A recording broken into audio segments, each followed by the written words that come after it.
हो चुकी है और आमने सामने बैठ के इन्होंने सवालों का जो स्मरण हमें आज याद आता है, ऐसा लगता है कि ये भी योद्धा आगे चलकर देश स्तर पर अपना नाम कमाएगा। और मैं इसी के साथ अभिमन्यु गंगवार को आमंत्रित करता हूं कि वो आए और अपने ही शब्दों से इस टूर्नामेंट की जो रूपरेखा है, जो यहाँ के लोगों के विषय में विचारणीय प्रयास भी उन्होंने किया है, उसको प्रस्तुत करें। आगे अभिमन्यु गंगवार। नमस्कार बंधुओं, माँ भारती के चरणों में कोटि कोटि वंदन करते हुए आप आदरणीय महान विभूतियों जिनकी पुण्य स्मृति में इस आयोजन हेतु हम सभी यहाँ एकत्र हुए हैं, आपको बारंबार प्रणाम करता हूँ। उसके बाद मंच पर आसीन वर्तमान में संगठन के कुशल और गरिमामय रथ को कुशल सारथी के समान संचालित कर रहे आप सभी योद्धाओं को मेरा प्रणाम। और इसके साथ ही यहाँ उपस्थित मीडिया व आम जनमानस से आए आप सभी छोटे बड़े खिलाड़ियों व साथियों को मेरा सादर नमस्कार। वैसे मैं एक अच्छा वक्ता तो नहीं हूँ और हमेशा मंच इत्यादि से दूरी बनाकर रखने का प्रयास करता हूँ, लेकिन इस कार्यक्रम के आयोजन की जिम्मेदारी मुझे सौंपी गई, इसलिए इस कार्यक्रम का प्रायोजन स्पष्ट करने के लिए मैं आप सभी के समक्ष उपस्थित हुआ हूँ। अगर बोलते वक्त व्याकरण या शब्द संबंधी कोई त्रुटि हो तो मुझे अपना अनुसमझ माफ करने की कृपा करें। अब मैं प्रारंभ करता हूँ अपने परिचय से, जो मंच पर आसीन विभूतियों के समक्ष नगण्य सा प्रतीत होता है। वैसे मैं पेशे से एक बैंक कर्मचारी हूँ, मगर उससे पूर्व मैं विश्व के सबसे बड़े राजनीतिक संगठन भारतीय जनता पार्टी का एक छोटा सा कार्यकर्ता हूँ। इससे भी महत्वपूर्ण मेरा परिचय एक और भी है, जो इन सब महान विभूतियों जिनके चित्र आप यहाँ देख रहे हैं, उन सभी के समय में राष्ट्रीय स्वयंसेवक संघ के जिला प्रचारक रहे मेरे पूजनीय पिता श्री दुर्गा प्रसाद जी, जिनका मैं पुत्र हूँ। अब मैं आपको बताता हूँ इस आयोजन का विचार मेरे मन में कैसे आया। बात करीब 2 वर्ष पूर्व की है, जब मैं भारतीय जनता पार्टी के आईटी सेल का जिला सह संयोजक हुआ करता था और तत्कालीन जिलाध्यक्ष व मेरे अंकल आदरणीय श्री राकेश गुप्ता जी की प्रेरणा से भारतीय जनता पार्टी के उन सभी दिग्गज महानुभावों के पार्टीगत अनुभवों पर आधारित कार्यक्रम दिग्गजों की कहानी उन्हीं की जुबानी करने का अवसर प्राप्त हुआ।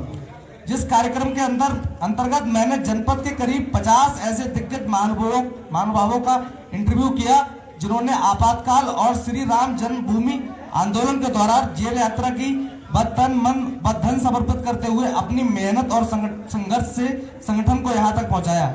सोशल मीडिया के विभिन्न प्लेटफॉर्म पर ये सभी कार्यक्रम चर्चित हुए। इस कार्यक्रम की जनपद से लेकर प्रदेश स्तर तक सराहना हुई। इस कार्यक्रम के बाद प्रदेश संगठन द्वारा प्रत्येक जनपद से अभिलेख संकलन कार्यक्रम का प्रारंभ हुआ और मेरे बड़े भाई जो यहाँ मौजूद है, वर्तमान जिलाध्यक्ष आदरणीय संजीव प्रताप सिंह जी ने इस कार्य हेतु मुझे इस कार्यक्रम का जिला संयोजक बनाया। वास्तव में मेरे जैसे छोटे से कार्यकर्ता के लिए ये गौरवान्वित कर देने वाला क्षण था और उतनी ही बड़ी जिम्मेदारी और कठिन कार्य भी था। इस अभिलेख संकलन कार्यक्रम, जिसके अंतर्गत जिले से करीब 100 कार्यकर्ताओं के विषय में लिखकर प्रदेश कार्यालय को मैंने रिपोर्ट भेजी। इस अभियान के शुरुआती दौर के दौरान चर्चा परिचर्चा के दौरान एक दिन कार्यक्रम का संचालन कर रहे आदरणीय नीलेश चाचा, जो आज संचालन करने के दौरान मौजूद नहीं है, कोई ट्रेजेडी होगी उनके परिवार में, उनके पास बैठा था और विचार विमर्श कर रहा था आखिर शुरुआत कहाँ से करूं।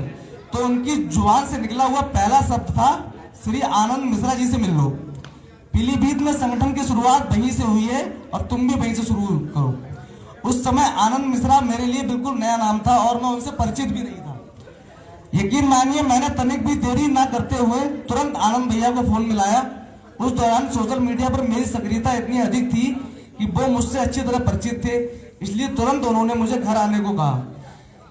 ये मेरी आनंद भैया से पहली भेंट थी और उस पहली भेंट में ही मैं समझ गया, आज जिस भाजपा का कार्यकर्ता कहते हुए मुझे गर्व का अनुभव महसूस होता है, उसको यहाँ तक लाने में लोगों ने अपनी पीढ़ियां लगा दी है। आनंद भैया ने मुझे वो पुराना घर दिखाया जहां तत्कालीन प्रधानमंत्री परम आदरणीय स्वर्गीय श्री अटल बिहारी वाजपेयी जी रुका करते थे। आज आप सभी के बीच ये कहने में मुझे तनिक मात्र भी गुरेज नहीं है कि आज हम जिस पीलीभीत में 4 विधायक व 1 सांसद जैसे क्लीन स्वीप का अनुभव कर रहे हैं, उसमें सबसे बड़ा योगदान इस परिवार का है। अब इस चर्चा को आगे बढ़ाते हुए इस मैत्रीपूर्ण क्रिकेट मैच के आयोजन के विषय में अपने विचार रखना चाहता हूं। वैसे मैं आपको बताऊं, हम लोग अक्सर यहाँ मैच खेला करते हैं, मगर एक दिन मेरे विचार में आया कि संगठन को यहाँ तक लाने और खड़ा करने में जिन दिग्गजों ने अपने जीवन कुर्बान कर दिए, उनके संघर्ष की कहानी इन युवाओं तक कैसे पहुंचाई जाए। कैसे पार्टी के युवा जाने कि आज जो गाड़ियों पर युवा भाजपा नेता की प्लेट लगाकर हम लोग आराम से घूम लेते हैं, उनके लिए कितने लोगों ने लाठियां खाई है, कितने लोगों ने जीवन कुर्बान किए हैं। कोरोना काल की लंबी सरकारी पाबंदियों के बाद मैंने आदरणीय नीलेश जी के साथ बैठकर इस पूरे कार्यक्रम की रूपरेखा तय की। इस कार्यक्रम से पूर्व हम लोग बाबू वीर सिंह जी की पूर्ण स्मृति में एक क्रिकेट मैच का आयोजन कर चुके हैं। भविष्य में भूतपूर्व सांसद स्वर्गीय श्री परशुराम गंगवार जी, बाद स्वर्गीय पूर्व विधायक श्री बीके गुप्ता जी की स्मृति में भी मैत्रीपूर्ण क्रिकेट मैच के कार्यक्रम तय हो चुके हैं। इतनी लंबी चौड़ी वार्ता का सार ये है कि संगठन के लिए तन मन धन समर्पित कर यहाँ तक पहुंचाने वाले दिग्गजों को सीधे सीधे युवाओं से जोड़ने के लिए बनाया गया कार्यक्रम है ये मैत्रीपूर्ण क्रिकेट मैच। आप सभी के आशीर्वाद और संगठन के सहयोग से भविष्य में हमेशा अनवरत रूप से ऐसे आयोजन हम लोग करते रहेंगे। जाने अनजाने में शब्दों में कोई त्रुटि हुई हो तो मुझे माफ करें। आप सभी का छोटा अनुज हूं, क्षमा प्रार्थी हूं। इसी के साथ जय हिंद, जय भारत। बहुत ही मार्मिक विचार अपने काल के दौरान किस तरीके से उन्होंने